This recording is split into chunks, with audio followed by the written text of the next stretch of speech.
Hopefully.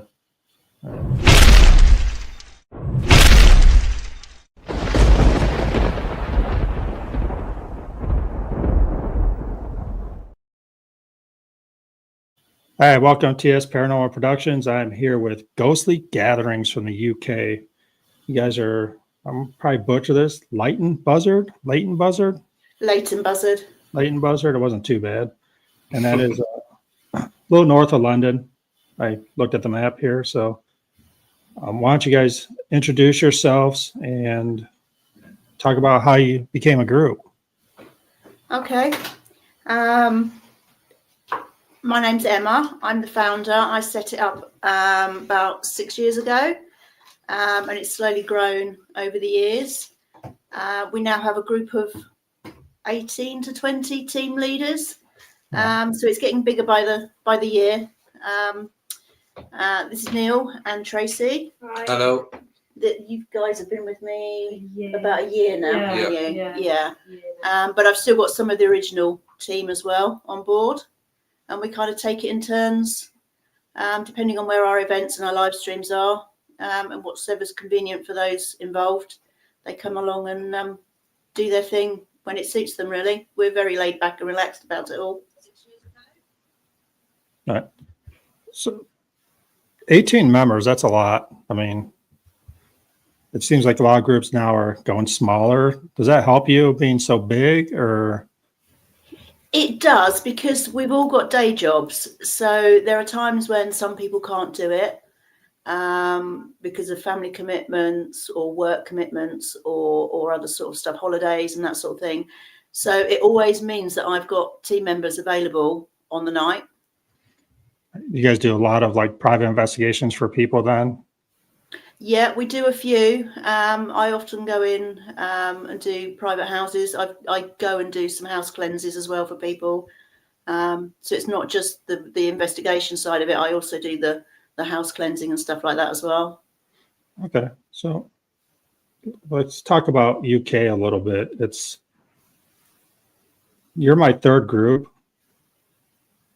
Third group from the UK that I've had the privilege to have on the show.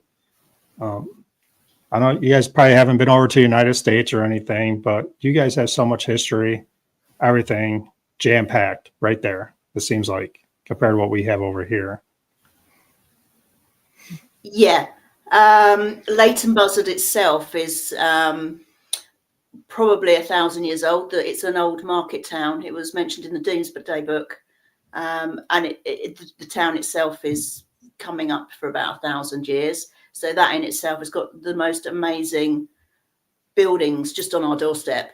And you both, you're in, where are you? You're in Little Gaston, which is a village. We've got Ashridge House there, which dates back to about 13th century as a monastery, and then Henry VIII changed it to a house when he dissolved the monasteries. So it's been a sort of very large part of that area, because it's now used for many different things, including sort of as a management college, but it's also open grounds and everything. So it's some really nice area around here, nice places to go and look around. We're rather lucky. Yeah, I mean, you guys 1,000 years old. We celebrate bicentennials, like 200 years old. That's what we celebrate over here. I mean, it's funny to me how much history is over there. Obviously, always a big dream of mine to get over there sometime, if I can get it by the wife. Yeah, maybe. I mean, it's definitely a different feel to it, I think, because of the age of it. But then, a lot of the spirits may well be. I mean, we do quite a lot around the Second World War and things like that as well. So it doesn't have to go years back. I mean, we probably aren't. If we go too far back, there probably people we won't understand what we're saying anyway, because obviously the language has changed quite a lot over the years. So if you go back to Shakespearean language and that sort of thing, it's quite hard to sort of decipher it or understand it. So they probably have the same trouble with us if we're talking to spirits. So sometimes it's quite good just to talk to people from the 20th century or 19th century, Have you guys ran into that? Because we don't run into it over here. Different languages coming across, like EVPs and stuff like that. I mean, I think it's something we have to bear in mind, because Anglo-Saxon is very different from the language we speak now. So if you go back to the 14th, 13th, 14th century, I expect we'd only understand some of the words that they say, and likewise. And I think the way we speak as well has changed a lot. So I think we probably talk a lot faster. Not only that, we went to Wales, didn't we? The Skirrid. We had something come up in Welsh when we did the Skirrid in Wales. And it wasn't until we got home, we actually, I can't even remember what it was. Something for Mother. Yes, Mother's Day. And the day before it was actually Mother's Day. And we didn't know what it was until we got home and looked it up. So we have got that Welsh, you know, a different language completely. Okay. Yeah, that's English.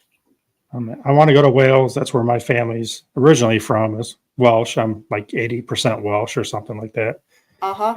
But me too. Never been there, but sooner or later.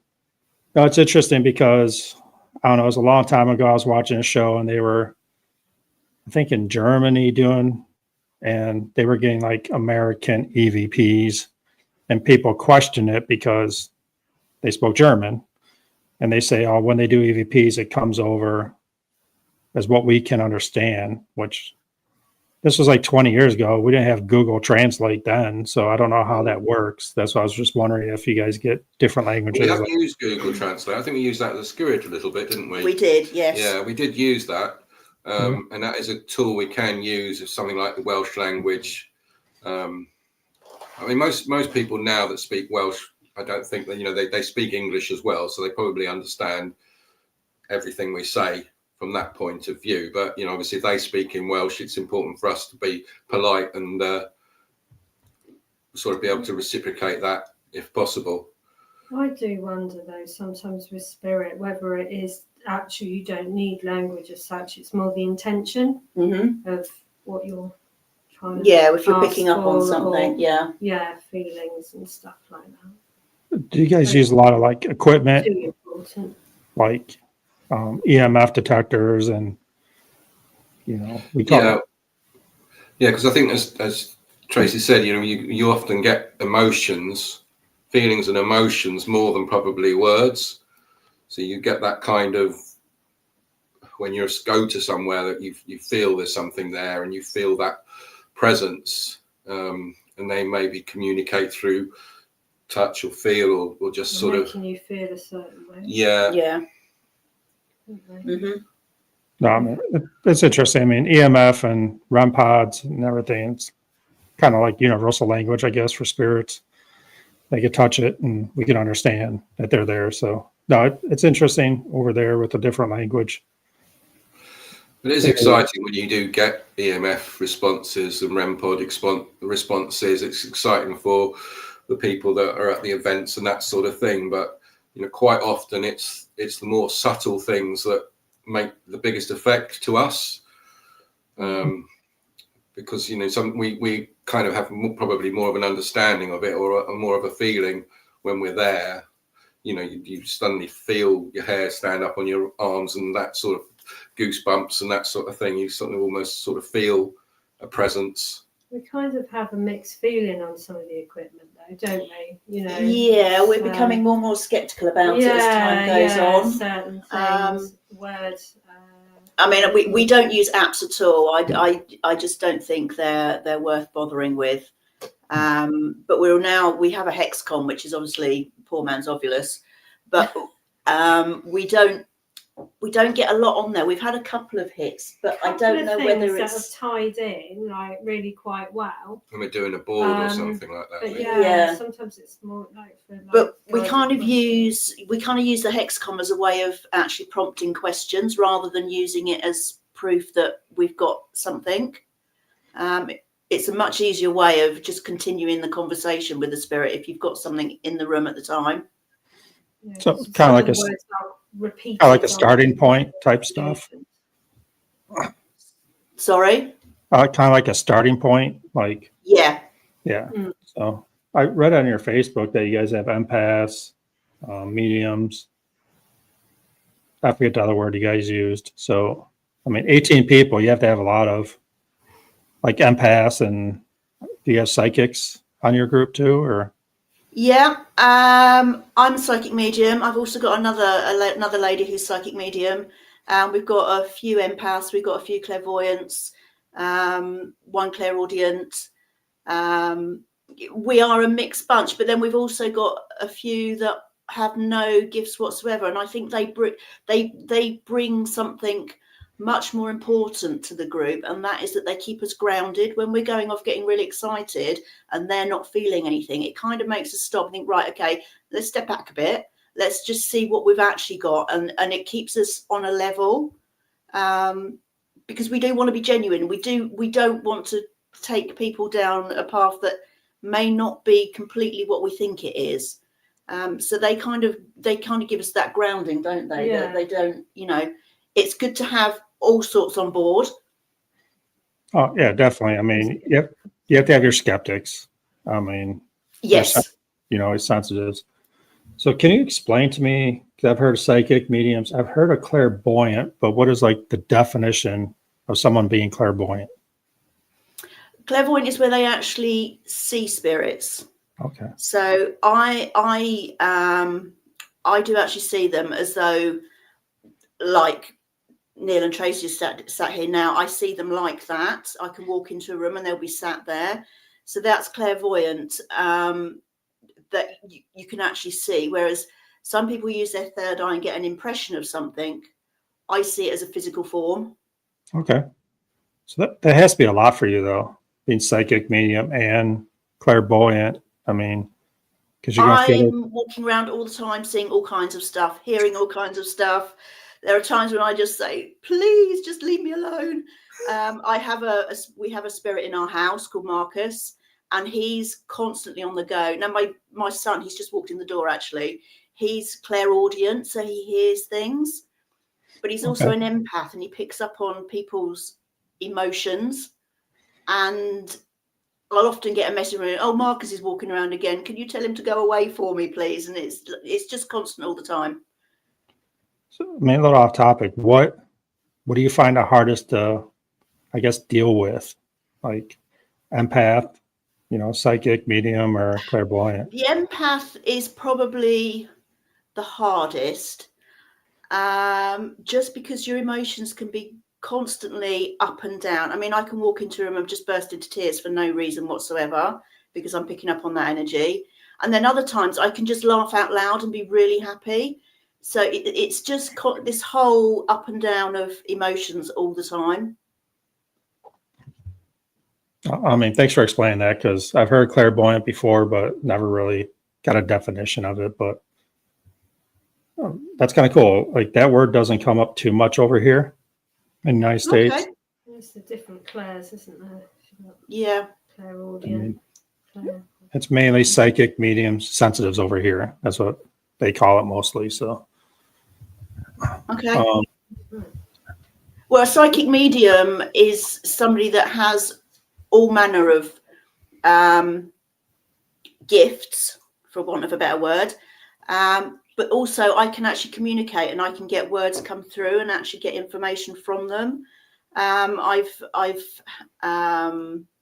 We did one at Buckingham Jail, which is in sort of about an hour's down the road, and I picked up on this lady, and I was having sort of like a mental conversation in my head with her. Didn't really think that much of it, but as I was getting words come through in my head, I was writing everything down. I then went off and I asked my father to do some research for me, and I actually found this young girl. She was the daughter of the governor who run the jail, and I got her name and her age and everything. She was there on the census. So it's good to get all that stuff come through and then just go back later. We do a lot of research, don't we, afterwards, where we look at stuff and find out if what we've got is actually the truth, or whether it's just something that's been suggested to us. And we do come up with a lot, don't we? We do get stuff that's come through. Obviously, not all information is recorded, so things will happen that we can't verify, but you often get these weird anomalies, don't we? That you can't really explain why that's happening No. or why we get that information. And it's good to get just ordinary people involved with these things, because then they get to understand a little bit about what's going on. So we're quite open to having people using the boards with us, spirit boards, Ouija boards, whatever you want to call them, that sort of thing, so that people get involved with it. Not obviously if they don't want to, nobody has to do anything, but it is good to see just people learning how, and because we're not scared. I don't know why, it's not like being in a film or anything like that. You don't feel scared ever of these things. It's almost like most of the spirits we come across have a great warmth to them. Yeah. There's a real sort of feeling of joy amongst a lot of them, and that they're happy to communicate with us. That's what I always feel. Yeah, I mean, occasionally there's something darker there, but I think spirits are probably just like humans. There's good and bad in everybody, and it's probably just the same with spirits, but just Hollywood's probably given it this kind of fear factor. But I haven't found that at all. No, that's as the TV shows and movies. I don't want to say ruin the paranormal outlook a little bit, but like you said, not everything is scary. 98% are just spirits that want to talk, have a conversation, and get their story out. I mean, that's what I look at. It's probably the biggest challenge, actually, when you're doing an event for people that haven't been on a ghost hunt before. They think it's going to be like a TV show, and it's really not. There's a lot of quiet time and patience to be had. So that's probably one of the biggest challenges, do you think? Yeah. It can be, because we don't force anything. So if it's not happening, it's not happening. Yeah. So you can go to some places and it will be busy the whole time and things are happening all the time. You go up to other ones and there's barely anything, but we're not going to make things happen. If it hasn't happened, then, it's still an experience for people. And there's normally little bits and that sort of thing that will occur and we can't explain. And even if it's like the hexcom, the words coming through and people get interested in that and that sort of thing. So there's normally something happening, but we never try to force it. And that's the important thing. One question, then I'll go to Tracy, but talk about clairvoyant, be able to see spirits. We ran into like residual where they don't talk because they're just kind of like a film replaying itself. Yes and no. A lot of them are just residual, playing over like the tapestone theory, but I have actually had responses from some of them. I went to the cloisters in Letchworth, which is another sort of in that direction, about an hour away. And I walked upstairs into one of the rooms and there was a gentleman sat there at the table and he was drinking a cup of tea. And when he saw me, he literally got hold of the cup of tea and he went like that at me as if to say hello, drunk the tea, and then he disappeared. So he knew I was there and he actually responded to me. So although you do get a lot of residual stuff happening, they can actually acknowledge that you're there as well. That's cool. That's interesting. That's cool though. I mean, it's probably one of my most favorite things that's ever happened to me, because you got that recognition from them back and you don't often get that. The question could be as to what they see of us. Yeah. Obviously, we're limited in what we see. We don't all have the powers that Emma has. I'm more of an empath and I feel buildings and things that have happened in places. I can feel instances like that, but I can't visually see like Emma can. But, all those different things do come together. So you do get, working as a team, that we can make these things kind of understand and bring it together. I mean, you're putting pieces together to make a story. I mean, right? I mean, that's what it comes down to. Yeah, that's it, because we can piece together things that we feel. And kind of one of us or all of us will feel something, or sometimes it's just one or two of us will feel a presence or happening. But we respect all our different views and all our different things, and that's important. I think, of working as a team, that we respect each other. And we all learn off of each other as well, don't we? Because we're all, it doesn't matter how long you do this for, you will always be learning something forever. I know my views, I don't know about you two, but my views have changed over the years. I mean, I've been involved with spirits since I was a child, so it's always been around me. But if you had asked me 10 years ago my thoughts and what they are now, that's slowly developing into something different because of experience and things that we've actually had happen to us. And I think everybody's constantly learning. There is no right or wrong. No, I mean, the thing with the paranormal world is you got to grow as a person and you have to grow as a team, right? I mean, that's what you guys are doing over there.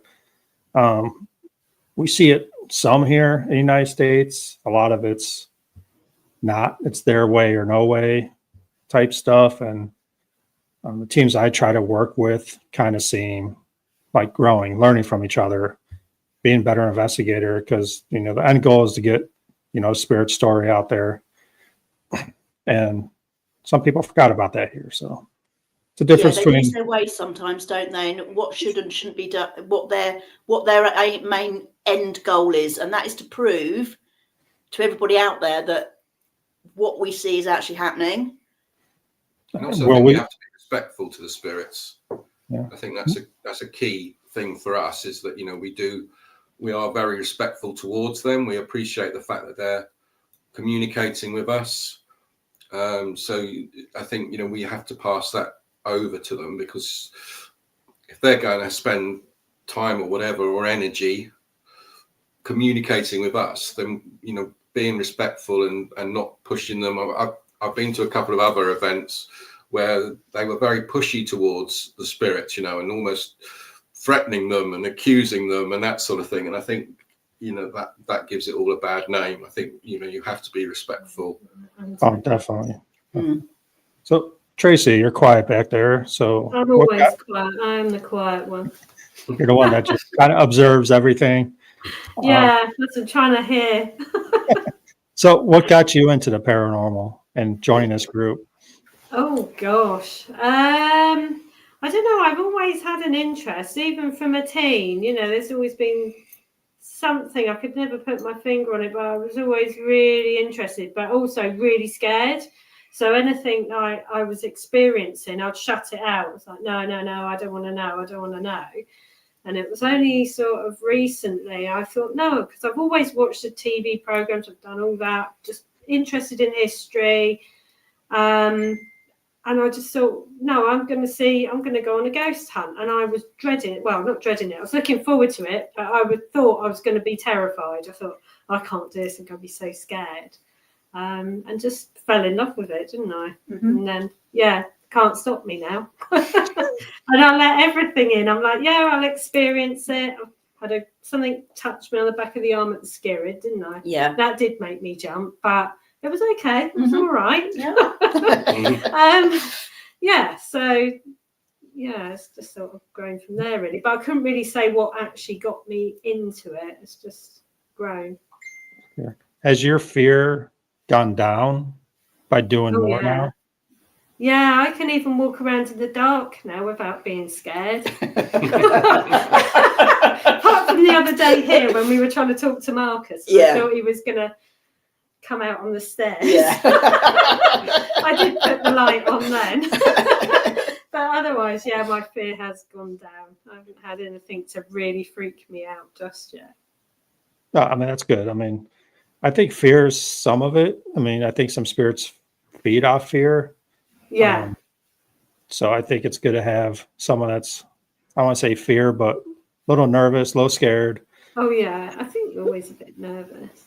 I mean, because, let's be honest, if we were spirits and we saw someone a little scared, you're probably going to go touch them or something, to see what their reaction is. Yeah, for the fun factor.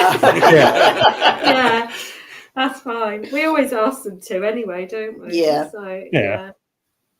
So, like, para-unity is huge over the United States right now. I don't know how it is in the UK. Working with other groups, and do you guys work with other groups or pretty much stick to yourself? I mean, you have a huge group anyway, so. Yeah, there's so many of us. I think it's really difficult to then actually do something with anybody else. You know, I would never say no to anybody that wanted to work with us. You know, I know you had Emily Paranormal on a little while ago, and Yeah. you know, I've been chatting to Emily for a couple of years now, and she's a lovely, lovely girl, and she's going to pop round for a cup of tea, and maybe we could do something together with her. Another cup of tea, you know, the British and their tea. So yeah, I'm. She does make a lovely cup of tea. That's fine. So I would never say no to anybody. If anybody wanted to come along, you know, I'm always open for the whole para-unity thing. I think it's kind of, there are teams out there that it's all, they're very protective over what they've got because they've worked so hard for it. And being such a small country and having so many teams at the moment, I think it's kind of lost its way a little bit. And people are frightened of losing what they've got, so to speak. It's just, I find it very hard to use the word para-unity because I sometimes feel that it's used for the wrong reason. And Yeah. that's kind of all I'm going to say about that. But I would always, you know, I would always join anybody with open arms to do something together. Because again, you're learning off of people. You're passing information backwards and forwards, methods, equipment, what they prefer with their equipment that they use. It's all a learning experience for everybody. We do have people from other groups come and join us, don't Yeah, they? yeah. Not particularly invited, but they come to see what's happening. So they're on a paying event or whatever, and they bring their own things with them. And generally, you know, it's quite nice to have them with a different aspect, as long as they don't try to take over. Yeah, we've had that a couple of times as well, haven't we? Yeah. Which can be quite difficult. Another challenge. Yeah, but, you know, on the whole, it's quite nice to have people that have done it and understand what we're trying to do. So we do have, like, over here, there's your relatively small events company. Yeah.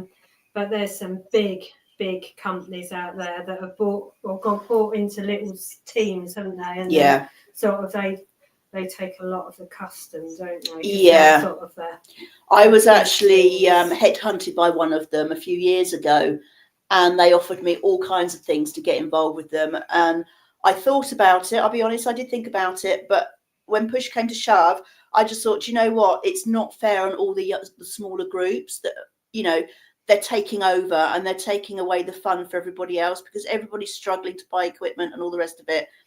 And there's some money maker for them, isn't it, rather than an actual.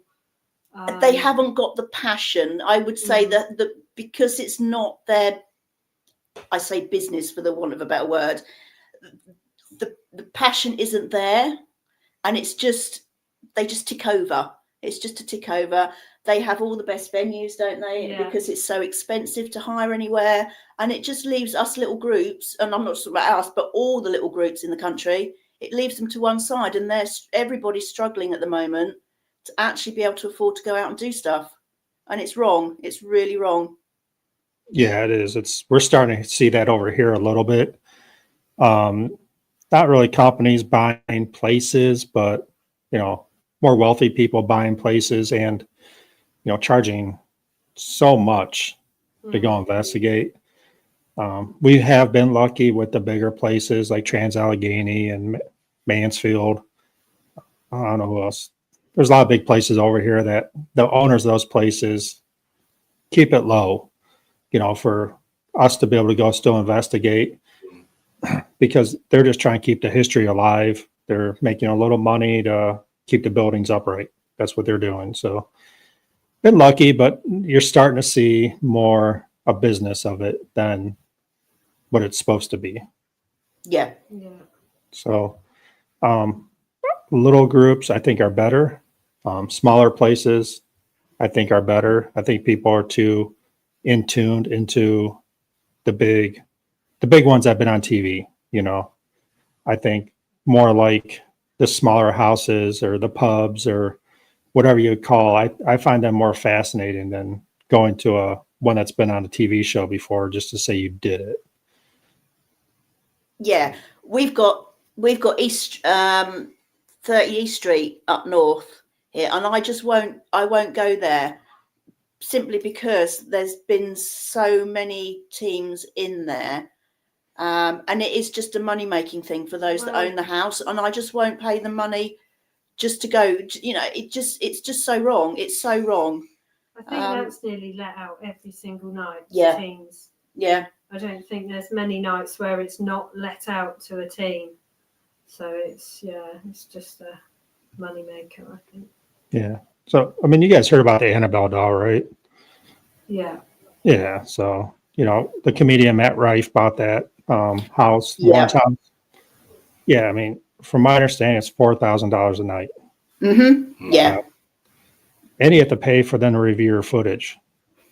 Like. Yes. Yeah. It's $500 or something, isn't it, for the footage as well, on top of what you're already paying? Yeah. I mean, no small team's gonna do that. No. I mean, there's no way. I mean, honestly, I don't care if I had the money. I don't think I'd do it, just out of purpose. I mean, yeah, best keep that money and come over here. Oh yeah, trust me, I'm trying to get over it. I had to convince my wife, who hates this stuff, maybe take a little vacation. There's a lot more to the UK than just this. There's loads she could do. Yeah, I mean, Emily Paranormal was nice enough to say, "Hey, I can walk you around some places," because I mean, she's out every day, I think. And I was trying to tell my wife, like, "Hey, we get like a free tour guide, like we can go over there, and maybe I can disappear for a night or two." But yeah, she has the most wonderful life, Emily. I said to her the other day, actually, in a message, I said, I'm so jealous of your life. You're always out doing stuff. Every single day she's doing stuff. Yeah, I mean, it's unbelievable. She was my first person from the UK on. I kind of just emailed her because I've been following her. And, you know, I told her, I'm like, you're living a life that we want to live out every day. And she just doesn't do paranormal. She does history. And when she told me why she does it, I mean, it's pretty impressive. You know, her mom being sick and her mom wanting to see what she's doing. So she just went Facebook Live just to have her mom watch her do this stuff. Then it just took off. I mean, I think it's unbelievable. So we'll talk about what you guys said earlier is teaching other people. So you guys take groups around, try to teach them paranormal. I mean, it's not so much teaching, but we hope that that's what comes out of it. Yeah. It's more of a subtle, the teaching part, or helping people appreciate and understand what we're doing rather than it's some kind of scare fest. Yeah. An experience. It's an experience they want to have. Some of them have done it before. Some people it's completely new to. So it's trying to give them the best. It's amazing how many people out there have got equipment and are geared up, goodness knows with what, when they come out.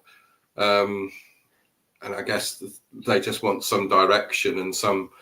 Or the venue. The venue, obviously is part of it. But I mean, I think having a team is quite good, makes it more interesting for people. You know, I think if you go to places on your own and that sort of thing, or maybe one or two people, it's probably a lot harder to get that energy up.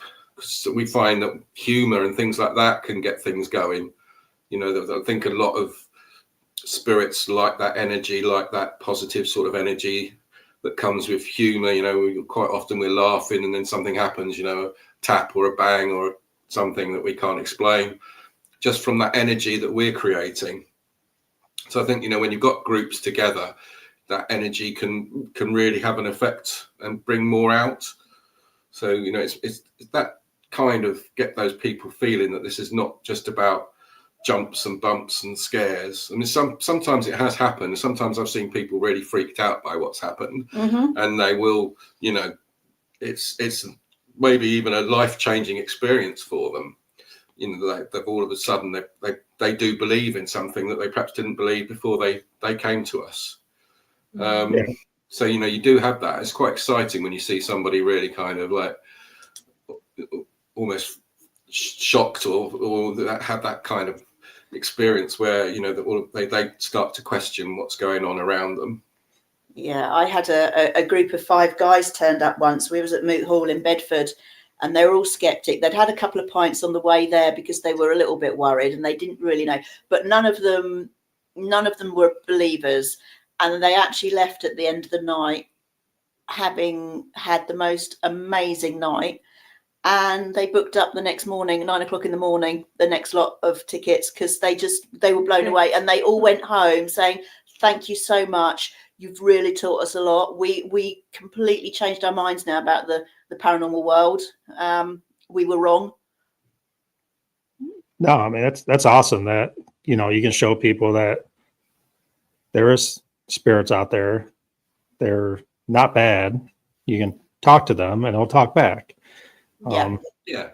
The one thing Neil, that's the thing, you know, it's not, as I say, we're not scared. It's not about scaring people or things like that. That can happen just simply because they're not expecting anything. Yeah, and things probably happen. The people that have come for a bit of a laugh and they don't take it seriously, you know, and then and then all of a sudden you see them completely change. You know, something happens that they can't explain, we can't explain. And then you know, it does change people's minds. And for me, that's the best thing of doing this out of all of it, because I've had spirits around me all my life.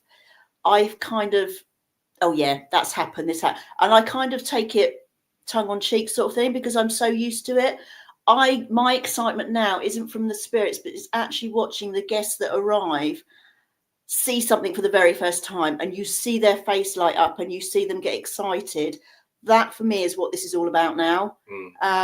It's just wonderful to see somebody have an experience for the first time. I love it. no, Neil, you said something that kind of caught me. 2 words: positive energy. I think that's huge in the paranormal world, about how you go into places. I mean, you have to be positive. And there's too many groups out there that are just looking for that negative energy, and they bring negative energy in with them. Do you think that plays a huge effect of what type of spirits are coming out? I don't think you're going to get spirits if you're going with a negative energy, to be honest with you. I think you're making it up if you do. I think the positive energy reflects on everything. So even if it is perhaps a darker spirit or something that's got a bit of a grudge or whatever, I think, you know, that energy that's coming will affect all of it. I think if you go in and you're almost feeling like nothing's going to happen, or you're not, this looks like it's going to be quiet and that sort of thing, that's what you get, you know, because you're not up for it. You're not creating the energy that spirits need to respond to. So yeah, I've never gone into with negative energy, so I don't know what that feels like. I hate negative energy because I'm an empath. Anybody's got negative energy around me, it really affects me. I hate it. So, you know, there's nothing. I like to laugh. I like to have a joke and make things fun for everybody. And that's the way I approach it. And I think spirits come back from that. I think, you know, you do get a response. You always know as well, if you've got somebody in the group, if you go back to somewhere 2 or 3 times, if you've got a negative person in the group that you're taking, you have a completely different night to what you had previously. I mean, I know that every night can be different, but you just don't get as much. You don't get a good enough night. No, and they won't get anything. No, they won't get anything out of it at all, because they're not open to have an experience. You know, you can have people like we were talking about who come in and think it's all going to be a bit of a laugh and a joke and that sort of thing, but they're still open. You get people that come in and there's no way anything's going to get to them, because they're coming with a completely closed mind. And you're not, even if you like drum up a spirit to stand right in front of them, they're probably not going to believe what they're seeing. You know, think they're faking it or something, you know. So it's not, it's important that people come in and are able to have an open view on things, whether they believe or not. Let them, you know, have a be there to have a response and see what happens. I mean, you can make things happen, you know, and without us forcing anything, and things happen and people won't believe what they're seeing. You can't take that away. You can't change that. But, you know, for those that are willing to accept it and understand it, even if they don't believe it totally or whatever, but to have an experience that they can't explain, or they'll go tomorrow morning when they go to work and they'll talk about it with their mates, and, you know, even their mates are like, "You're silly," or whatever, but they've had that experience. You can never take that away. Yeah, I mean, that's what personal experience is. You never can take that away. Positive energy type. I had the owners of old hospital on College Hill on West Virginia. It's an old hospital built in the 20s, shut down now, but they were talking about during the day they'll have like kids in there doing tours. It's a history tour. It's not paranormal, so they just go do the history of the hospital, the town. I mean, that town used to have 25,000 people. It's down to 3,000 now because it's an old coal mining town. All right.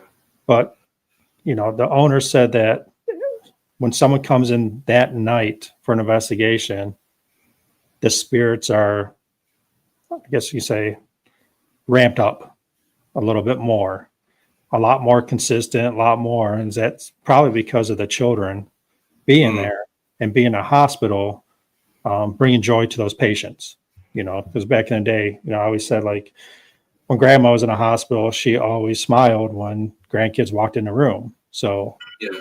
kind of same concept, bringing that positive energy into a place. Sorry, 1 minute. No, it's all good. So Yeah. No, I think it is important, and I think because quite often we feel that we get children spirits when we're out, and it's quite hard because sometimes you feel if we do boards and things like that, and you get like weird responses, they're not really going to letters, they're not really, it's moving around, and you start feeling that this is a child. They're not really following a thing, and I think it's more emotional. You feel a much more deeper feeling when you've got children on the other end of this. So I'm sure they feel the same. There's children around and that sort of thing, because children do bring a natural energy, and I think they're unspoilt. They don't have the same sort of barriers, the same sort of things that we put up over the years, protect ourselves from everything that goes on around us. And I think that children are so much more open to having these experiences. My youngest son, when he was little, it was scary, the things that he could come up with and he'd see and he'd hear, and, you know, it's kind of like, I think he's put it to the back of his mind now, but at the time it was almost quite frightening, the things that he'd say or say he'd seen and heard and that sort of thing. But I think it's just because children are just so much more open to having these experiences. They don't understand probably what they're having, but they don't have these barriers that we all put up. So they're just so receptive to the things that are going on around them. Yeah, I don't think also with the negativity in the world, you know, it's not affecting them as much as affects us right now. Exactly. Yeah. You know, we have a lot to deal with as we get older, and different things happen, and, you know, you find yourself, certainly when I was younger, like my son, I had a lot more experiences with this type of thing. I didn't understand it, and there wasn't like the real look at it that we have now, the real understanding of it. When I was a teenager or younger and I was having these feelings, I just, I didn't really want them. I didn't really want to try to understand them, because it wasn't normal. It wasn't viewed as something that, you know, you should have. So, you know, it wasn't till later, when I have much more confidence in myself and in what I do as a person, that, you know, I was willing to accept that this is something that I have always had, and I need to be able to get it out and use it. All right. Let's so Ouija boards. Look down in the United States a little bit as kind of like witchy, I guess you want to call it. You know, Yeah. Dark. How are they portrayed in the UK? Just as a tool, or?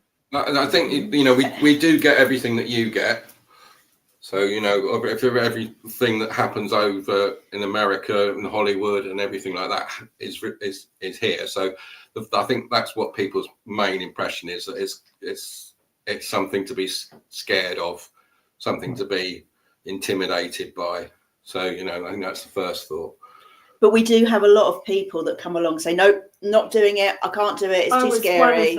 You was one of them. I was. Yeah. I would touch them. And I'm then, not touching that. Yeah, they'll sit in the room and they'll just watch for a little bit, and they'll see what's going on, and then they realise then actually it's just another tool. It's no different from table tipping or divining rods or any of the other equipment. And then they'll jump on the board and they'll go home and say, "Oh, I loved it. It was brilliant. I really," and that completely changes their mind about it. But we do use it with respect, and we do open and close it down properly. And I think that does bring a bit more confidence. I'd have to say that I'm not a massive fan because I think it's very easily manipulated. Yeah, that's work on that. You know, that's my problem with it. Is, you know, I don't understand why some people come along and want to make things happen. So whether it's instinctive, whether it's something that they don't mean to be doing, but you know, you can tell sometimes that somebody's trying to push it around the board, and you know, that's what frustrates me about it a little bit. Is I do find that some of it muddies then what we're getting. Because sometimes you can get fantastic responses, but you're left thinking, "Oh, was somebody doing that?" That's more like when we're doing an event, like guests. Not like us. We don't, you know. No. Yeah. But you know, on the events, it's just seeing some people come along. They just want it to happen. So whether they're doing it deliberately or just Sorry, that's my cat's tail there. I apologise. It freaked me out a little bit. It's not all the way back there, just a tail. I'm like, what is going on back there? Yeah. It's that's why I start laughing. No, I mean, Ouija boards, dowsing rods, I'd like them, but like you said, too much human interference, I believe. Influence. So what do you call me, Emma? Rodman. That's his nickname. Yeah, so I love the dowsing rods because I find that they're very simple for everyone to use. And if you use them correctly, it's not easy to manipulate them. You can see if somebody's manipulating, and I haven't really noticed it that much because they're not actually holding the metal, they're holding the plastic, the metal's turning. And I get so many good responses with it, asking questions, somebody else holding it, getting those questions going. It really has a good response with people because it's so simple to use. And I think if there are spirits manipulating it or they're able to manipulate it, it's very easy for them to use the energy to move those rods. So I find it really useful and a good way of getting people involved in what we're doing. Going back to the children, you had really good responses, didn't you? Where was it? The school, British Schools Museum in Hitchin. Yeah, and you had children. Yeah, and it really blows people's minds as well. You know, there are people there, having conversations with the pupils or whatever. People at the school. They were having these conversations, and everything made sense. You can open, close the rods, and then people can see it happening. Yeah. And there's no strings involved. It just happens. I don't know. I can't explain it, but I normally double up on a question. If we get a positive answer, I'll say, "Well, can you open the rods now?" After you cross the rods, and they will. It happens, and I don't know if it's the power of people's minds or it is the spirits, but it is fascinating to watch. Yeah, I mean, I've come to really sort of feel that it's something that I personally can get a real amount of information and positivity out of. I've used dowsing rods. I do like them because, like you said, you're using them. There's no one else touching them. You're not manipulating them. So yeah, I mean, they are good tools. I probably should get back into them a little bit. I've seen some videos though. I've seen some team, not my team, but other teams like hold him up like this. Oh, it's pointing at me. I'm like, oh, no. Then I've seen one video where it's spinning around and you can see the girls, ladies going like this, like, Yeah. yeah, come on. Like, so no, but I did have one team member back in the day, and we had a very good dowsing rod. It was the first time we used them. I borrowed them from one of the guides, and this was 6 years ago, and he will not touch them ever again because of the responses he was getting. Like, he just got freaked out from them. He's like, he actually just took them, threw them toward me, and said, never again, because of the responses he was getting. And it was good. I mean, it was fun. We get so wrapped up in electronic devices, I think, that we I was forget. going to say that. I think the most, the simple pieces of equipment are actually probably better than the really expensive electronic things. Because some of it costs so much money. It's just unreal. Yeah, I have piece of equipment that's $400 that I've used once. I mean, yeah, it's just crazy.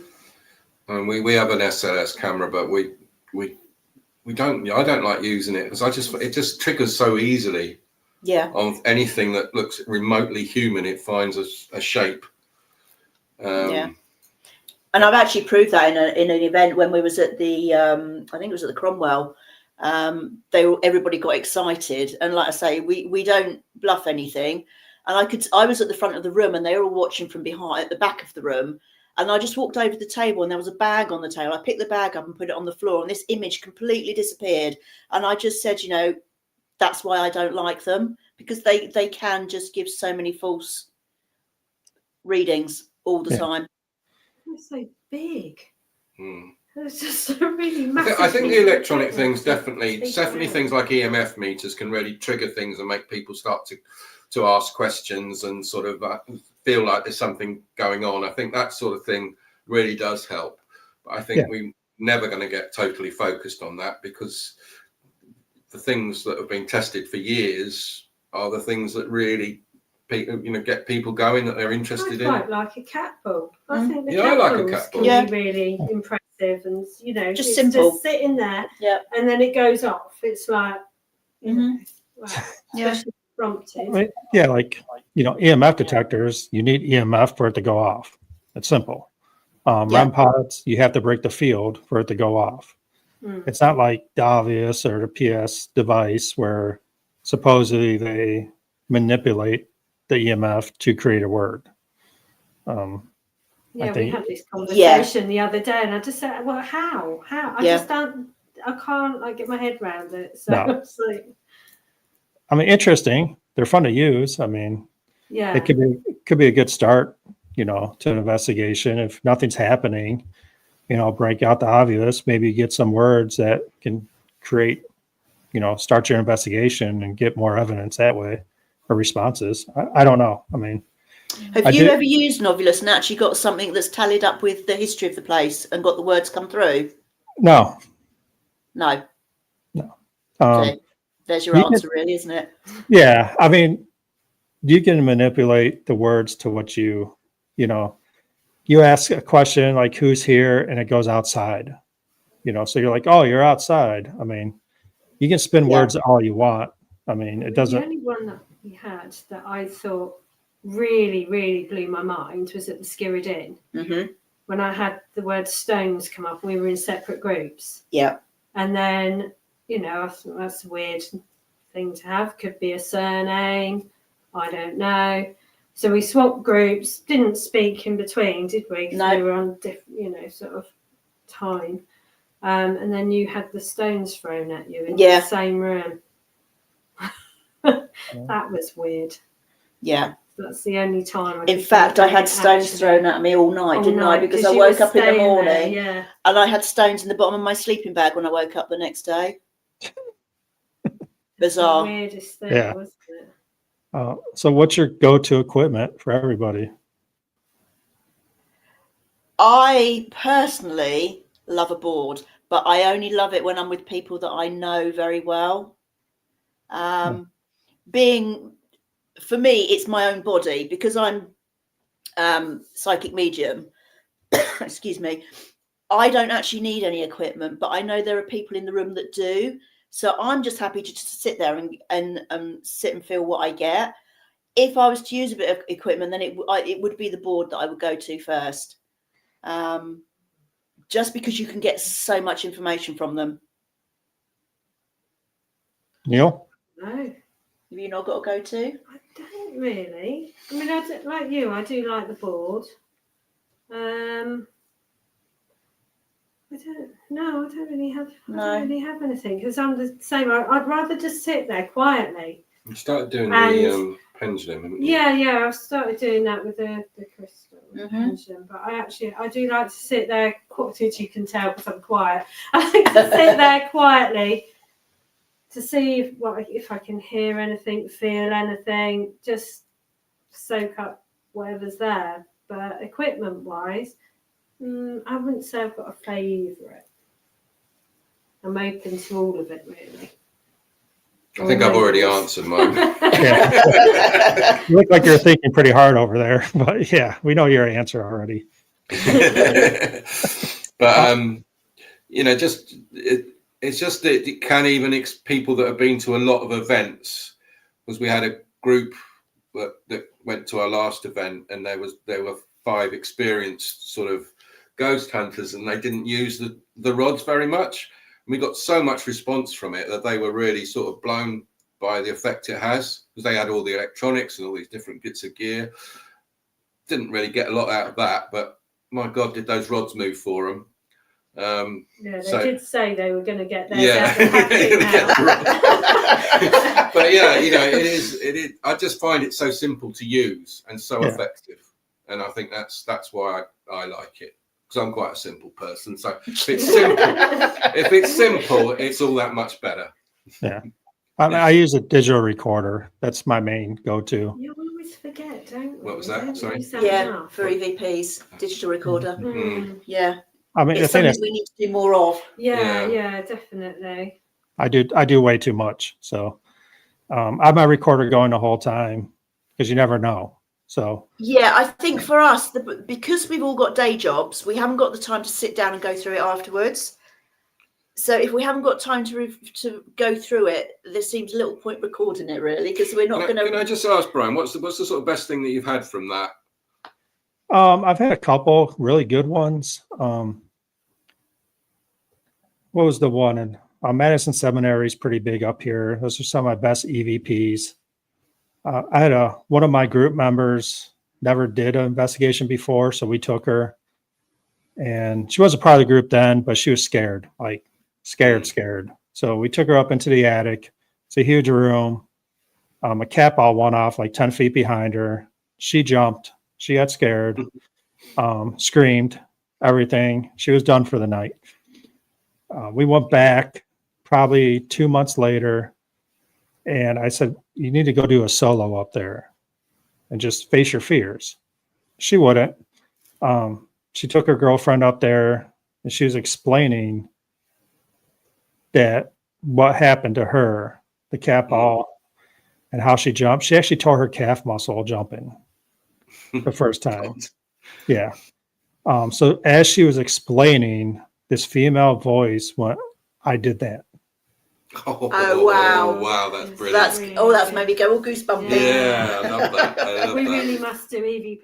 Yes, we must. I've got a digital recorder, but I don't know how to use it.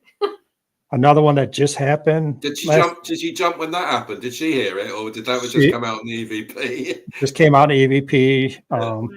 I kept it in my pocket for like 2 months until we did a podcast, and I had her listen to it. Yeah, she was a little freaked out by it, but I bet. a cool experience. Like, yeah, I did that. So then I had another. She clearly has more going on than she probably realizes. I expect she probably senses a lot more than perhaps she wants to let on.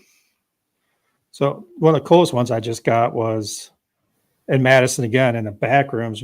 Pretty dark history back there, what they used to do to the patients.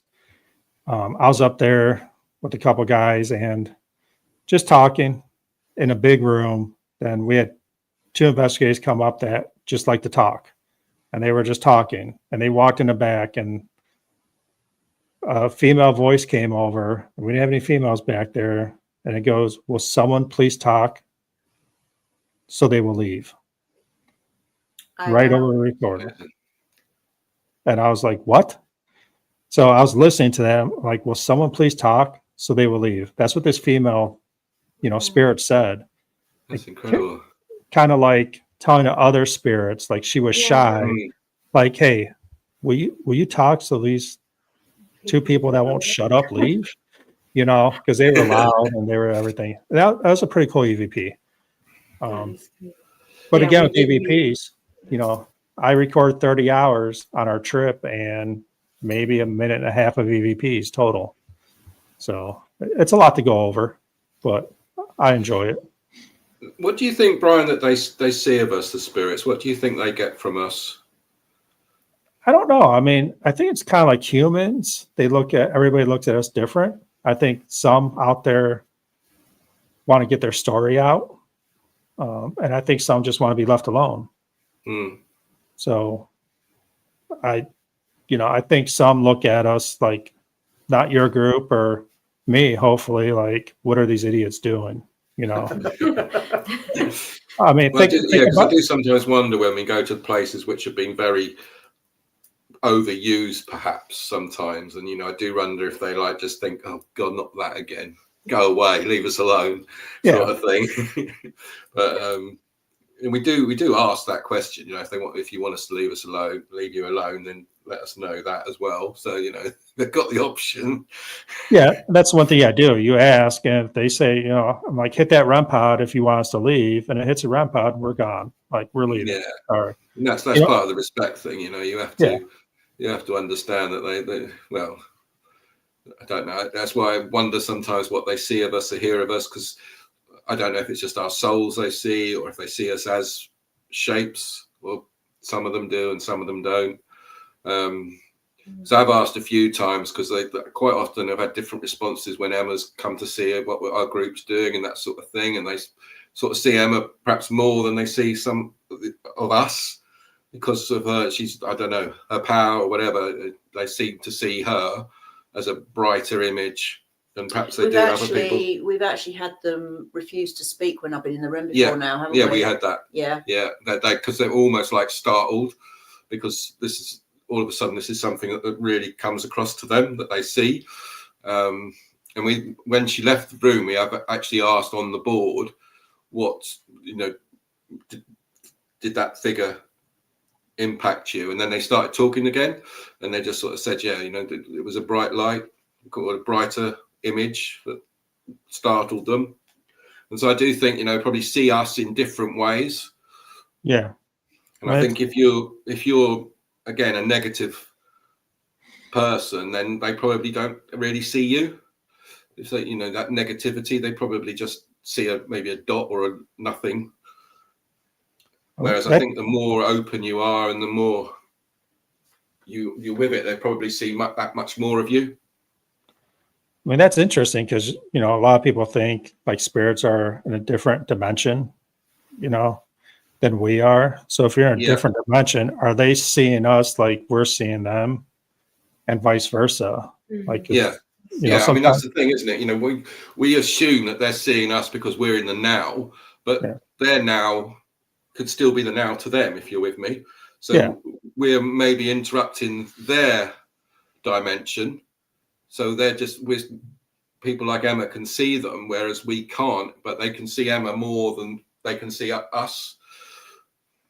They maybe hear us, or they maybe feel us, our emotions, very similar. But, I don't, that's one of the things that I find fascinating as to what they get from us. So as usual, we have more questions than answers. Yeah. That's what it's all about. That's why it's fascinating.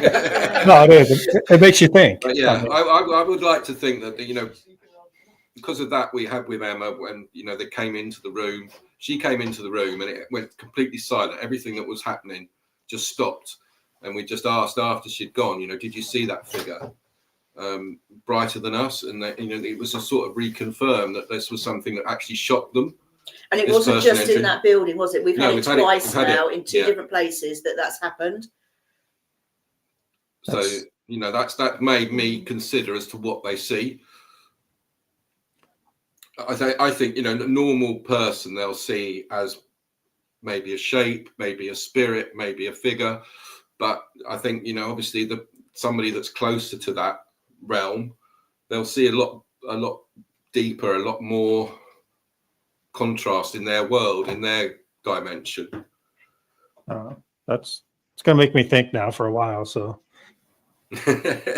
man, so talking about like you having to leave the room sometimes, do you guys find that sometimes like a female team compared to a male team will get more responses in certain locations? Oh yeah, we had that. Cellar we had a brilliant one actually. Women. we had a spirit in the cellar in a pub in Leighton Buzzard, and he was contacting with the women but not the men. So we were using the rods, and if a man went on, he didn't want to know. As soon as a lady went on, it was moving its way and that way. He was answering all the questions. He was having a laugh with them, and he just enjoyed talking to the ladies. The ladies, man. Yeah, he just seemed to really enjoy it. But it was really odd how that happened. We got a lot of information about him and what happened to him and lots of different things through the night. It was very interesting.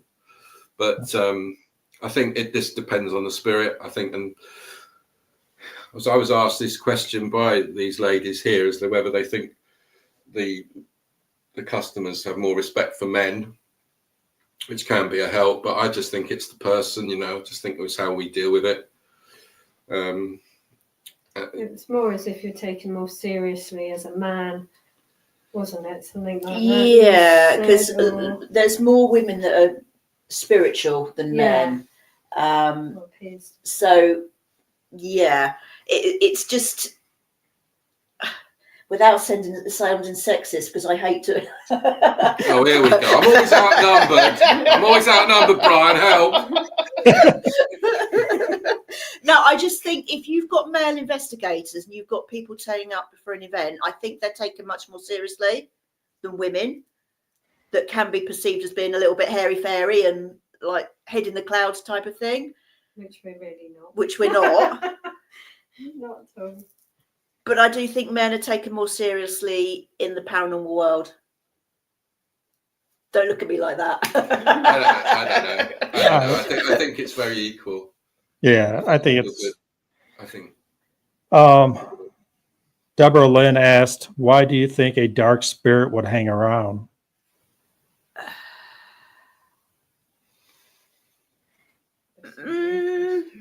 Unfinished business, maybe. Yeah, I think that's the same, be it dark or light. I think they've got something to say. There's something that I haven't completed in their cycle. So we have Fairfield County. I just think that's the reason. You know, they don't want to leave because there's unfinished business. Yeah, I mean, we have one place here called Fairfield County Infirmary. There's supposedly a spirit called the superintendent there, which was in charge of the whole place. It kind of feels like he's there because, like, he was the man there. I mean, it was a poorhouse, and it was not well. I guess it wasn't a nice place to be there. So I don't know. It feels like to me that he's there because, like, he's in charge, and he's not going to let anybody else be in charge there. That's his place. And, you know, he's pretty dark. He's pretty angry, I guess. I mean, you can call him. Women have a lot of experiences there. And I don't know if you guys agree or disagree with this, but, you know, we're investigating places from way back in the day. Men were superior. That's what they were looked at. Yeah. Women were inferior. So that's what I think. You have to have a good mix in your group of women and men. Yeah. And I mean, Neil, you look like a pretty big dude too. So I mean, I'm sure when you walk into a place, some women's spirits might be like, you know, hunker down. You know, again. Well, I think, as I say, I like to think that my humor and my positive energy is the things that they're going to respond to the most. sorry, we have a place called the Sun, which we do regular events at. And upstairs, there's a gentleman in there called John, and he's quite a big burly man. And there's also a lady in there who was his mistress, for want of a better word. And he doesn't like any men talking to her. And if you're on a board, we did a live stream once on a board, and we were talking away, and one of the men actually got on the board, and this guy, John, he stepped onto the board and he just got really angry. So we had to take the guy off the board and carry on, and we then had to close it down because he just did not want anybody, any man, talking to his lady, and he kind of controlled the whole night. He wouldn't let us do anything if there were men involved. Yeah, sorry, I'm reading some Well, comments. I think also I've had spirits joining in the joke. I mean, I remember one time I said something really stupid, and after I said it, asked a question, I realised how stupid the question was, and I just sort of like, oh, I'm really sorry. That's really, and the thing was pointing at me. The rods they were holding just went and pointed at me as though you are an idiot. And I was just like, yeah, you're right. And I do think that they respond to humour, and I do think they respond to that positive energy, even if it's a negative spirit. I think you can outdo it. I really do. I really do think that you can, if you're positive. Well, they feed off your energy, don't they? Mm-hmm. And your positive energy is going to be more powerful than your negative. Yeah, I think so. So, hey, Central Michigan Paranormal. And Deborah, we'll get to your question in 1 second. But yeah, so Neil, do you think that it, like, you being a big guy, like I said, but you're a positive guy, does it take a little bit for them to warm up to you? Then you start getting some responses? As I say, I don't know what they see of us, so I've not really had that. I think normally I get quite a good response quite early doors. I don't think that is an issue. I'm not an intimidating character like that on these events. I have been told that I'm scary at times. That's the funniest thing I've ever heard. But these people will know that I'm not. I'm just very gentle, very gentle soul, and that's what I think comes over. No. So Deborah asked, what do you think that would make a dark spirit feel somewhat intimidated because of a person's size? And would it make them want to interact with that person more? I'll answer that. No. I think you're talking back in the day, these men preyed on women because they were women. But I think if a guy stepped up to them, they're a bully. I mean, in my opinion. So I think if a guy stepped up to a male dominant spirit, they would hunker down, most likely. That's what I feel. We get that at Madison a lot, that they will mess with. I think they can feel our emotions. Yeah. I think they can feel the way we are as people. And I think that probably overrides what we look like. So, yeah, I've had it where what I feel are younger spirits, I prefer to speak to younger people. And perhaps they find the older people more intimidating, or the older energies. I think we just had that, didn't we? That young lad took over from his dad, didn't he? And he got lots of response. Oh, yeah.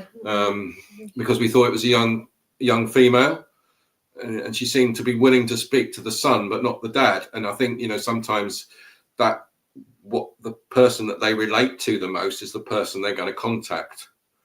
So I think that can happen. To how they see us. So if they don't see our physical body, they're not going to see like how big or small you are. It's just on your energy. That's how I see it. Have you ever had a spirit talk to you? And Emma, you can probably answer this. Talk to you, then another spirit won't let them talk anymore? Yeah. It happens quite a lot, actually. If you've got more than one spirit in the room, one will dominate the conversation. Without a doubt, one is in charge and the other one sits back and listens. I'm just trying to think again, that obviously at the Sun, but we had it at the Skirrid as well, where we was in, there was a spirit in the bathroom, and there was one in the front, in the main bedroom area, and one was shouting obscenities at us because we were talking to the one in the room. But that was also a courthouse as well. So back to what you were saying earlier about the courthouse, the judge is supposed to be haunting there, isn't he? Yeah. The hanging judge. Yeah. So he's obviously quite a figure. Because people were hung from the beams in there, so it's quite a kind of energy hotspot. There's an awful lot going on there. You're going to have stronger spirits and weaker spirits. Mm-hmm. And yeah, you did get one that was taking over. Yeah, he was some of the words he was coming out with was actually quite bad. Shouting them.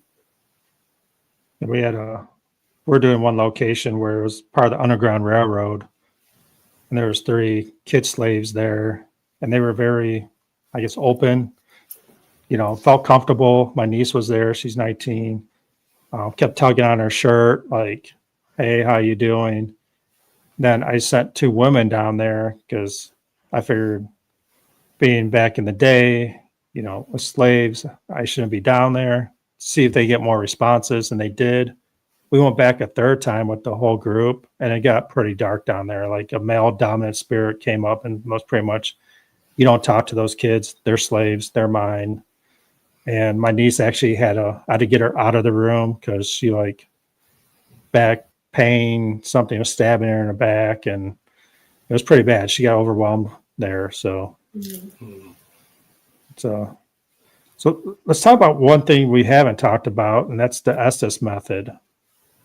It's kind of big over here. Do you guys use the Estes method over there? We do. I'm usually the one on the spirit box because not anybody, the rest of the team kind of find it hard to listen to. Some of them, don't they? Not all of them, but you need practice on a spirit box because otherwise you just don't know what you're listening to. I struggle with it. But we actually did a live stream beginning of this year, back in January, in an old cellar. And we were doing I was the one on the spirit box, blindfolded, headphones on, and I actually lost 2 or 3 minutes. You did, yeah. Yeah, I went into a trance, and I had to be brought back round again. I have no recollection of what went on. I have absolutely no idea where I was. I didn't even realise I'd lost any time. I thought I was just time was just going along normally. You were answering questions previous to it. Yeah. We were getting a lot of.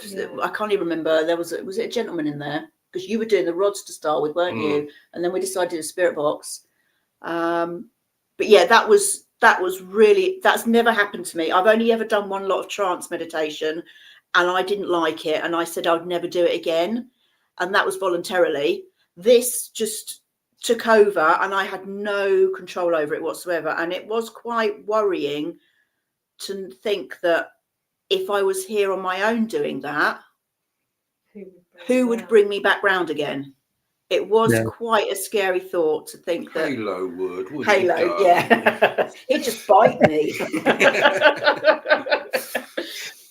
So yeah, I love doing it, but I have learned that it's not something to do on your own anymore. No, that's probably not a good idea. But talk about alone. Do you guys do solos? Sorry, say that again. Do you guys believe in solos? We do try and do something. We've got there's a place that we're going to hopefully book up next year, at the beginning of next year, and they've got this little library, and there's a lot of secret door that opens up in the wall, and then you go into this little secret library, and we're going to take it in turns to go and do solos in there overnight. This is news for us. Did I not Surprise. mention? I'm probably more of a chicken to do solo. I shall be in there anyway, and I think Helen's got her name down already, so there'll be a few of us doing it. But that'll be really interesting to have a go. No, I mean, some people believe in them, some people don't. I'm a big believer in solos. Just because a lot of places we do investigate, hospitals, sane asylums, all that. Most patients were left alone. So they're used to one other person, the nurse or the caretaker coming in. It was just a one-on-one interaction. So that's why I do solos. Plus, I like the fear of it, I guess. I like walking into a dark basement with no flashlight and just asking questions. I was just wondering, because some people like them, some people don't. I mean, to be fair, I've got Marcus here, so I spend my whole time just walking around. Oh, for goodness sake, Marcus, stop it. And I have conversations with him, and he just wanders off and does his own thing. So I've actually got that going on in my life every day as a solo, because most of the time my son's at school. So it's always going on, but it doesn't worry me at all. Yeah, Tracy. It's really like gentle and nice. Yeah, I guess so. If you were going somewhere like a bit sinister, yeah, I think that would be a bit more scary. I'd quite like the adrenaline rush. I think though, if it was scary, I think that would be something that I've not experienced for a long time. So Tracy, you doing a solo in a library? We're seeing. Watch this space. She will. She will. Yeah, she will. With my eyes closed, probably. if everyone else is doing it, you will. No, yeah, I'll be brave. I'll have a go. I mean, I'll put my vote in that you go in first. Thank you very much for that. Yes, you can go in first. But just let us know how it is. Yes. No, we start off every investigation with a solo walkthrough. If it's me, or I'll pick someone that's willing to do it, just to walk through the place and get a feeling for it. They're not really investigating; they're just going through, see where they, feel the most off, I guess you want to call it, energy. If they want to stop and ask questions with the recorder, they can. Most likely, they're running through the place. Then they'll come back out, tell us, hey, this room, or here, it felt really bad here. I didn't want to walk into this room. And that's how we start usually our investigations, just to get the feel for the place, and let them know the spirits. Like I was telling them, hey, we're here. This is your place. We're just visitors. We're not here to kick you out. This is your home. We just want to get your story out. And if you don't want us here, let us know. So that's how I start my investigations. So, I mean, some of them we do, don't we? I mean, the British Schools Museum, we went all for a wander on our own and had a walk around. A lot of the places we do, they're like pubs and hotels. So there's always people milling around. So we have to go off into areas where it's quieter. So we don't really get that atmosphere like if you walk into somewhere that's dead silent. I mean, we do have those places, obviously, but a lot of the places we go to, they're still working until 10, 11 o'clock at night. And then once 11 o'clock comes, we then have the place to ourselves. And then it's quiet. So we've already started investigating for sort of 2-3 hours before that happens. That's cool. So, I mean, like hour 20 into this. Do you lay down things like protection spells, Brian, things like that? Or I do not. I'm not. Sounds bad. So I'm not a huge believer in like crystals, protection spells, sage. I believe my faith is what protects me. So do you think that's general in America? Is it not something that's looked on? Because over here, things like crystals and major kind of crystals and sage, it's huge over here. Yeah. Okay. That's pretty big. Right now, and I just had a group on, I think earlier this month, they're Christian based, paranormal married couple. And I find it very interesting because I don't know how it is over there, but being religious and doing a paranormal is kind of looked down upon. Yep. It's starting to get a little more recognized. I don't know. I mean, I'm always open about it. My faith is what keeps me protective. Positive energy keeps me protected. I think over here we found it's increased the almost friction between religion and spirituality. It's like it's a threat to them. So they try to distance themselves from it as much as possible. I also think we've had such bad press with religion in the last 20 years or so that I think that people are going from religion to spirituality. Yeah, that's what I meant.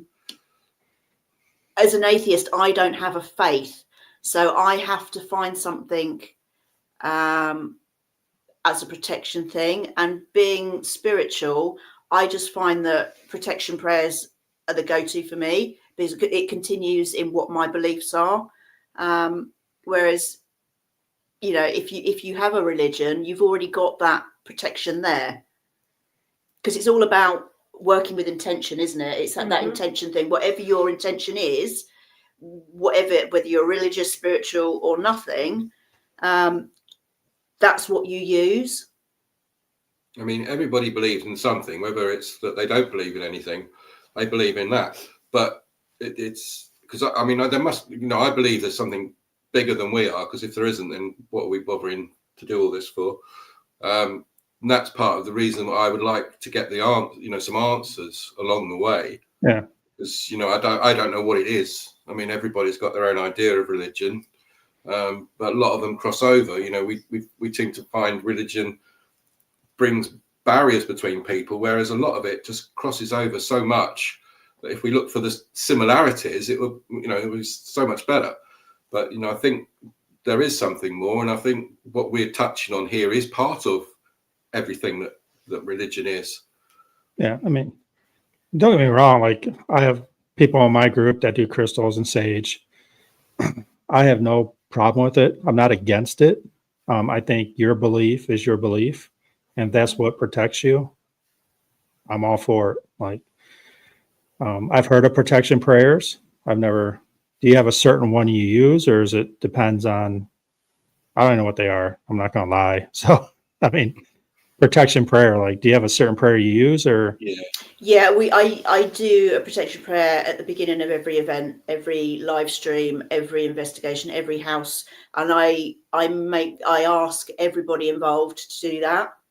And it is something actually that was used for the world's largest ghost hunt. I don't know whether you ever got involved in that. Did you, some years back?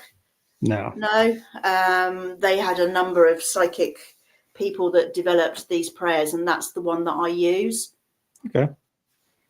Oh, it's interesting. I mean, again, like, I'm a big believer in whatever your belief is that's going to protect you is going to work. I mean, that's what I think. I mean, I always say, like, there's people out there that, like, their grandfather gave them a lucky penny and they can't walk out of the house without their lucky penny in their pocket because they feel off. I think that's the same thing. Like, yeah, I'd have to say Emma does a closing down prayer, and I've missed that a couple of times because I'm still finishing with something or clearing up or whatever. And I've felt different when I've got home. And I can't put my finger on why that is, but I do sometimes feel that I'm bringing stuff with me, and I can feel terrible the next day. I can feel absolutely exhausted, mentally, physically exhausted after doing a session on Saturday night or Sunday. I'm pretty much a goner for, you know, I'm just asleep. Because they take so much of our energy from us when we're doing this, it does feel like our energies are drained. And a lot of our people that are there, you know, the people that are visiting us or whatever, you know, they'll have the same feelings when they leave. You know, people are drained. They're all saying how tired they are. I do think it takes a lot of energy from us. So I do think having a prayer, even if it's something that it helps ground everything and helps us bring us back to where we were before we started. No, I mean, I just, you know, I mean, as I say, as you said, everyone's different. Everyone has a different requirements, but I find comfort in Emma's doing those prayers. Yeah, I mean, I've had people on the show that said they taken stuff home before, like spirits, attachments, or whatever. Luckily, I don't believe I have ever, and, you know, hopefully I never do. So, I mean, that's the goal. It's not to bring anything home. My wife would kill me. But, you know, every time I'm about to go on investigation, that's what she tells me. Don't bring anything home. But I mean, there's, I have a team member that likes to stage, and I have no issue with it. Do I get saged? No, because I don't believe. I mean, if I don't believe in it, it's not going to help. No point doing it. No. Yeah. But at the same time, if there is anything in it, it's no harm in doing it. Yeah, true. I mean, just because you don't believe in it, somebody else believes in it. One of you could be right, one of you could be wrong. So there's no actual harm in having it done to yourself, because you might not be right. No. That person might be right. Yeah, I mean, maybe I should start. I don't know. Like, I was never a big believer in crystals. I did an investigation where the lady was very into crystals and very scientifically into crystals. Everything about them. She studied them for years, knew every single the 50 crystals she has, what they did. And I'm not saying she made me a believer, but got me more interested into them. Yeah. I mean, they're energy. I mean, they're part of this earth, so they bring energy. So that's cool. I mean, I always love people's beliefs, and I've always wanted to do more shows on people's beliefs, because I believe every religion, whatever you said, religion's widespread. Whatever you believe in, that's what fascinates me in the paranormal world, especially when it comes to protection and what your beliefs are. So that's all I got to say about that. I mean, that's. We're just trying to protect you, Brian. No, I'm cool with it, man. I mean, so did I ask this? What's one? I always ask, what is like one, I guess, bucket list place that you guys want to investigate? Mine's easy. Winchester House. The what? Winchester House. Oh, Winchester. No, I haven't. I've seen many shows about it, but no, it looks cool though. Yeah. So, of all the history you have in the UK, you want to come to America? Absolutely.